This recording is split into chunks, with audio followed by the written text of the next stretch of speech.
Salam. Bugün FC Akademiyanın keçirdiyi növbəti sınağın rus dili mövzusuna baxırıq. Dinləmədən başlayaq. Здравствуйте. Добро пожаловать в нашу городскую библиотеку. Добрый день. Меня зовут Нигер. Я студентка первого курса Бакинского государственного университета. Очень приятно. Могу я вам чем-то помочь? Я хотела бы получить читательский билет. Вы живете в этом районе? Да, вот мое удостоверение личности. Вы можете проверить мой адрес на нем. Хорошо. Вот форма для регистрации. Пожалуйста, заполните ее. Напишите внизу свое полное имя. Готово. Возьмите, пожалуйста. Могу я получить читательский билет? Да, конечно. Вот он. Какую литературу вы ищете? Я пишу доклад. Мне нужно найти несколько книг по истории Турции. Вы не могли бы помочь мне их найти? В нашей библиотеке на втором этаже много книг об истории братской страны. Когда подниметесь наверх, вам нужно пройти мимо кабинета информатики и затем повернуть направо. Эти книги на верхней полке. Спасибо. У меня есть еще один вопрос.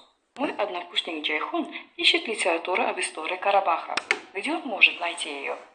Эта литература находится на первом этаже, в третьей комнате справа. Хорошо, я скажу ему об этом. Но сначала вашему другу нужно получить читательский билет. Иначе ему не разрешат брать книги и уносить их домой. Понятно. Спасибо за информацию. Я все объясню своему однокурснику. Birinci sualımızdan başlayaq. Определите основной мысль teksta. Əsas fikri baxırıq. Təbii ki, söhbət Zapis Городской biblioteko. Mövzu burada kitabxanaya qeydiyyatdan keçir. Nigarın şəxsiyyət vəsiqəsinin təsdiqlənməsi deyil. Kitabxanaçıya minnətdarlıq deyil.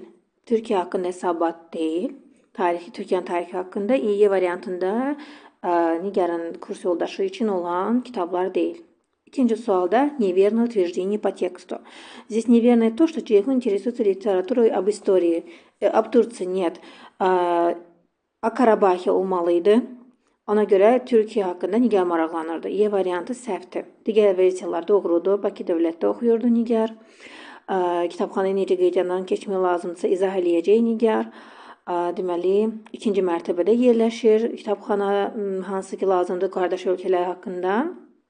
Və Nigar tam olaraq adını yazmalıdır qeydiyyatdan keçəndə. 3-də suala düzgün cavab verir. Почему Nigar пришла в библиотеку? Gəlmək səbəbi nə idi? Она должна была. Ей были нужны несколько книг по истории Турции. Türkiyə haqqında bir neçə kitab lazım idi. Qarabağ haqqında kitablar tapmır, ədəbiyyat axtarmırdı. Çoxdan da kitabxanaçı ilə danışmaq istəyirdi. Xeyr. Deməli, qrup yoldaşı üçün oxu biletini almaq istəyirdi. Xeyr.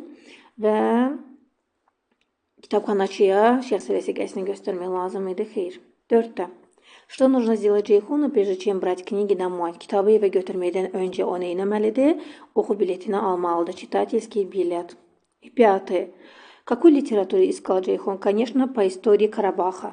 Qarabağ haqqında, tarix haqqında kitablar axtarırdı. Mətnimizə baxırıq. Futbol. Futbol idman növlərinin populyarlarından biridir. O milli idman növüdür, hansı ki bir çox ölkədə, Avropa və Latin Amerikada keçirilir. Milyonlarla insanlar dünyada futbol oynayırlar.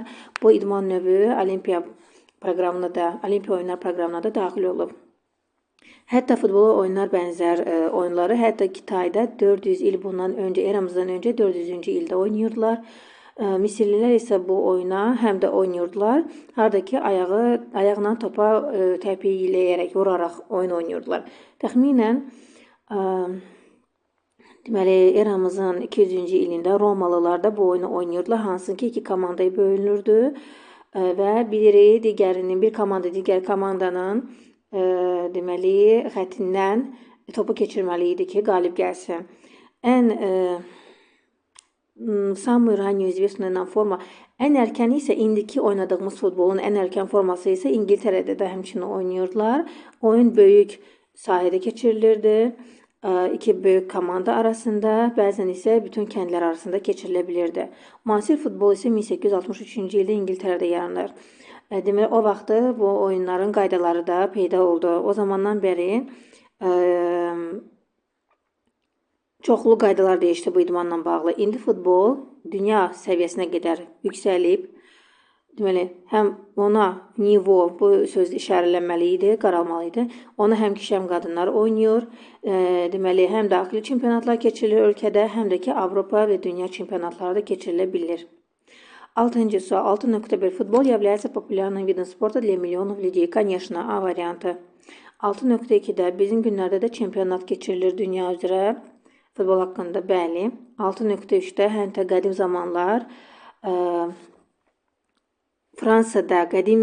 Fransada oynanırdı bu oyun. Xeyr, bu variantı. 6.4-də deyir ki, müasir futbolda yalnız uşaqlar və kişilər oynayırlar. Da только дети и мужчины. Конечно, неверно. A, B. Düzgün cavablarımız. 7-də. Где играли футбол в 4 веке до нашей эры? Eramızdan öncə 4-cü əsrdə demişdik. 400-cü illəri idi o. Конечно, это был у нас Kitay. Dəlşə 8. Yanlışı göstərməliyik. Dərhal səni götürürük. Çünki deyir, qaydalar keçən əsr peyda olunmuşdu. Qaydalar keçən əsr götürülmüşdür. Xeyr, orada 1800-cü illər 19-cu əsrlərə təsadüf edir. Keçən əsr isə 20-ci, 19-cu əsr olmaz. Minutочку. Правила игры в футбол впервые были приняты в прошлом веке. Нет, keçən əsr götürülməmişdi qaydalar. Bir dəqiqə baxaq. Ну, конечно, 1863-cü il 19-cu əsrdir, keçən əsr isə 20-ci əsr sayılır. Ona görə variant yanlışdır. 9. В него, bayaq dediyim qaralmalı idi, əvəzliyi в него. Bu sözü hansı sözlə əvəz eləməliyik? Orada deyilir ki, ona həm qadın, həm kişilər oynayır. Конечно, это был футбол. 10-cu sualda hansı fikirlər neverni, yanlış ifadələri göstərməliyik? Müasir futbol 1863-ci ildə İspaniyada yaranıb və o zamandan bəri qaydalar qoyulmuşdu. Qayda baxırıq ki, doğrudanmı İspaniyadadır? Və Angli. Yanlışdır. Deməli, 1 yanlışdır, götürürük. 2-də futbol ən populyar idman növlərindən biridir. Qədim idman növlərindən biridir. Ən qədimi, один самых популярных и древних видов спорта. Нет, rебята. Milyon людей ən qədimlərini. Milyon людей во многих странах в мире играют в футбол. Bu doğru cümlədir. 3-ü götürmürük. Проводятся внутренние чемпионаты в разных странах, также чемпионаты мира. Bu da doğrudur. Футбол один из самых популярных древних видов спорта. Почему мы не берем? Qayıdırıq bura. Один из популярных видов спорта, но он не древний. Çünki indiki futboldan söhbət gedirsə, ən qədim və ən populyarı deyil. Sadəcə müəyyən yerlərdə, müəyyən zamanlar oynanılıb. 1 ilə 2 olacaq 10-cu sualımızda. Növbəti mətin deməli, bir çox yer üzərində olan canlılar kimi insanlar da hava ilə nəfəs alır və bu nəfəs alma prosesi biz sağ olana qədər davam edir. Hər dəqiqə biz demək olar 12 dəfə nəfəs alıb, hər dəqiqə biz 12 dəfə nəfəs alıb nəfəs veririk. Nəfəs alma bu prosesdə hansında ki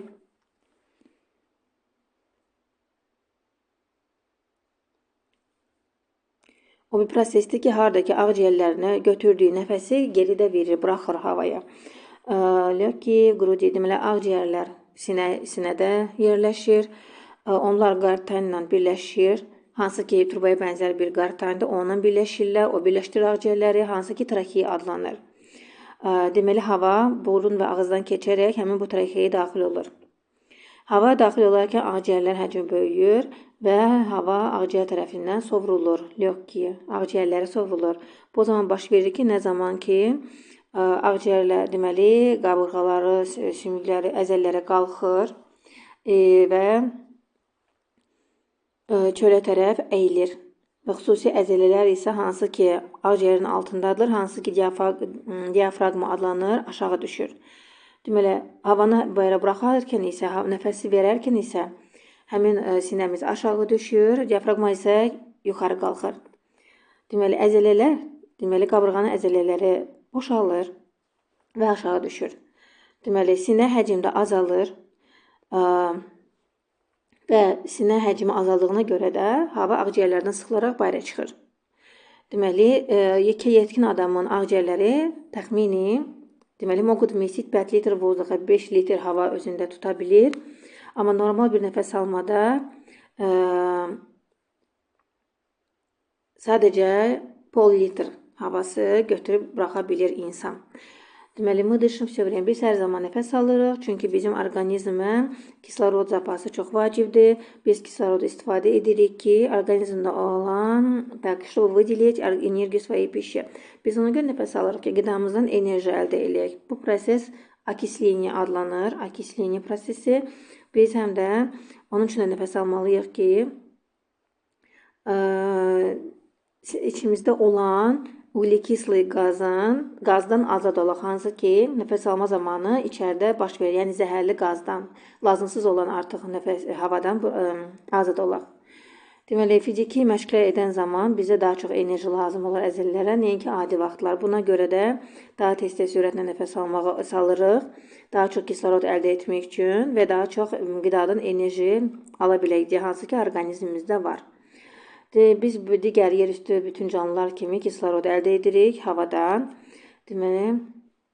Deməli, götürdüyümüz kislorod hava, deməli, qan elementlərinə daxil olur, hansı ki, damarlarımızda gedir və ürəyimizə çatır. Deməli, pronосит кислород в каждую клетку тела. Qan kislorodu bizim bədənimizin hər bir hücrəsinə çatdırır və bu zaman окисление prosesi baş verir. Dəyişi. Sonra isə qan həmin bu zəhərli havanı, deyək, uqlekisli qazı обратно geri qaytarır ki, ağciyərimizə ki, biz onu çölə rahatlıqla nəfəsi verərək buraxa bilək. Həm də orqanizmdə, hər bir canlının orqanizmdə окисление prosesi isti yaradır. 11.1-də deyilir ki, biz kislorodu ona görə istifadə edirik ki, qidamızda enerji alaq. Düzdür. 11.2-də deyilir ki, sinə həcmi böyüyür. Nə zaman ki, deməli, sinə deyir həcmi böyüyür. Çünki sinə daha çox kiçik olmağa başlayır. Hava buraxılarkən deyir, deməli, hava buraxılarkən ağciyərlərimiz azalır. Ona görə də sinə həcmi iri görünür. Xeyr, yanlışdır. 11.3-də при вдохе объем груди увеличивается, воздух засасывается легкие. Düzdür. Nəfəs aldığımız zaman sinəmiz böyüyür. Ağciyərlər isə nəfəsi alır, su vurur. 11.4-də дыхание продолжается все время. Nəfəs almaq daimi davam edir, hətta biz öldüyümüz zaman. Yanlışdır. A, B variant. 12-də cümləni tamamlamalıyıq. Мы должны дышать также и для того, чтобы избавиться от углекислого газа, который является отходом в процессе dixания. Orada cümlənin tamamlığı budur ki, biz həm də onun üçün nəfəs almalıyıq ki, zəhərli maddələr bədənimizdən çıxsın. 13-cü sualda легкие sözün mənasını tapmalıyıq. Легкие, конечно, это дыхательные органы. Sadə mənasını vermir. Çünki mətnin əsasını tapırıq. Ürək sistemi deyil. İşlərin yerinə yetirilməməsi deyil, təbiəti sistem deyil. 14-də. Dıxaniya prosesi nədir? Yəni, nəfəs alma prosesi nə deməkdir? Конечно, процесс выбрасывания воздуха из легких, поглощенного его легкими. Ağciyər tərəfindən alınan havanın yenə də geri bayıra buraxılması. 15. Hansı düzgün variantlarımızdır? Мы, как и другие наземные существа, получаем кислород из воздуха. Düzdür. Bütün canlılar kimi havadan kislorodu havadan alırıq. 2-də deyilir ki, при выдохе ребра поднимаются, диафрагма опускается. Əksinə, nəfəsi bayıra buraxarkən diafragma yüksəlir, yuxarı qalxır. 3. Biz o zaman nəfəs alırıq ki, çünki bizdə zapas кислорода, что нашему организму. Мы дышим все время, потому что нашему организму нужен постоянный запас кислорода. Biz daimi nəfəs alırıq, çünki kisloroda ehtiyacımız var. Düzdür. 4-də bütün yeraltı canlılar kimi biz də havanı nəfəs alırıq. Xeyr, orada nazemlikdir, podzemlik deyildi. 16-da cümləni tamamlamalıyıq. Мне нужно сегодня позвонить другу. Mən bugün dostuma zəngləməliyəm. Ne için? Чтобы он пошел со мной завтра в кино. Səbəbi var. Почему я должен позвонить другу? Чтобы он пошел со мной в кино. Так. И 17. Мы составляем текст. Mətin qurmalıyıq. Поэтому cümlə başlaya bilməz. Bir olan variantları yığışdırırıq. Здесь также родились многие таристы, pevцы. Burada həm də məşhur tarçılar, kamançılar dünyaya gəlib. Harda dünyaya gəlib, bəlli deyil. Deməli, 4-dən cümləmiz başlaya bilmir. Buna görə C variantımız dərhal qalır. Şuşa çoxdandır ki, istedadlı musiqiçilərin vətəni sayılır. 3. Bu şəhərdə musiqi adətlərinin əsası qoyulub 2. Burada həmçinin məşhur taçılar, müğənnilər yaranıb, yəni dünyaya gəliblər 4. Buna görə Şuşanı Qafqazın konservatoriyası adlandırırlar 1. Ən rahat forması nədir? İşarə əvəzlikləri ilə cümlə metnimizi başlamırıq. Qeyri-müəyyən yer göstərən əvəzliklərini də başlamırıq. Çünki konkret söhbət nədən gedir, bəlli deyil. Buna görə də Şuşanı konservatoriya adlandırırlar. Nəyə görə? Bundan öncə də hansı bir açıqlamalar olmalıydı? Biri də götürmürük. 2 ilə də götürə bilməlidir ki, bu şəhərdə deyir, musiqi adətləri yaranıb. Hansı şəhərdə bəlli deyil. Ona görə 3 ilə cümləmiz başlayacaqdır. 18-də hansı söz yanlış izaha verilib? Kompas, deməli, tərəfləri bildirmək üçün alət düzdür. Kolleksiya, nəyinsə sistematik şəklində toplanması düzgündür. Konspekt podrobno yox. Это краткое описание. Konspekt qısa yazıdır. Konspekt etmək, konspekt tutmaq. Amma burada ətraflı izahlı formada nəyinsə yazılışıdır. Konservatoriya, yüksək ali musiqi məktəbi, premyera, ilk çıxış, tamaşanın, filmin düzdür. Bunları əl vurmuruq. 19-da hansı cümlədə məntiq pozulub? İnada Lyudiya Duxayt okula moya düzdür. Hərdən insanlar dənizdə dincəlir. Hər kəs öz sağlamlığını qorumalıdır. Həmişə günün düzgün rejiminə riayət etmək lazımdır. Həmişə böyüklərə hörmət etmək lazımdır. Amma D variantında deyilir ki, yol hərəkət qaydalarına hər kəs, не все, hər kəs riayət etməməlidir. Не должны соблюдать не все. 20-də predloqları qoymalıyıq. Убрать со стола, masanın üstündən yığışdırmaq. Çünki masanın üstündə na ilə qoyuruq. Əksi olacaq so və yaxud s. Лететь над городом, şəhərin üzərindən uçmaq. Отойти от окна, uzaqlaşmaq pəncərədən, dandan şəkilsə. Və идти по улице, küçə üzrə gəzişmək, küçədə gəzmək, bir yerdə durmuruq. So, значит, где у нас это? So, nad, от, po. Aha, Y variantı, prosta burada yerləri değişik düşüb. E variantımız düzgün cavab olacaq.